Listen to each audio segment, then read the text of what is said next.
কোকিল, পেঁচা। কাক ও পেঁচা দুই বন্ধু।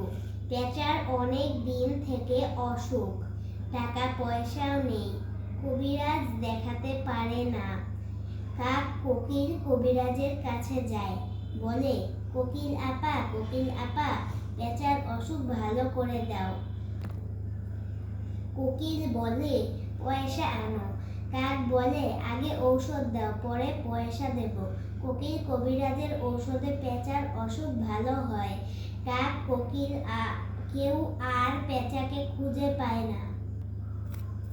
কোকিল ধরে কাককে, বলে, কাক, আমার ঔষধের পয়সা দাও, তা না হলে কাজীর কাছে বিচার দেব। কাক ভাবনায় পড়ে, সে কোথা থেকে সে পয়সা দেবে। কাজী কাককে হুকুম দেন, যাও, যেখান থেকে পারো পেঁচাকে ধরে নিয়ে এসো, আর সবাইকে জানিয়ে দাও পেঁচাকে পেলে আটক করা হবে।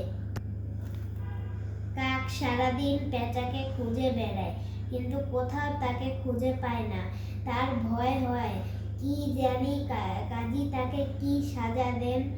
কাজী বিচার করেন, কাক শোনো, এখন থেকে কোকিল তোমার বাসায় ডিম পারবে, তুমি ডিম তা দিয়ে বাচ্চা ফুটাবে, এটা তোমার সাজা। আর পেঁচাকে দেখলেই ধরে যেখানে ঢোকানো হবে। সেই থেকে কাকের বাসায় কোকিল ডিম পাড়ে, ডিম ফুটে বাচ্চা হয়, আর কোকিল বাচ্চা নিয়ে উড়ে যায়। পেঁচা আর দিনের বেলা ঘর থেকে বের হতে পারে না। রাতে পাখিরা ঘুমিয়ে গেলে সে খাবারের খোঁজে বের হয়, আর দিনের বেলা ঘরে লুকিয়ে থাকে।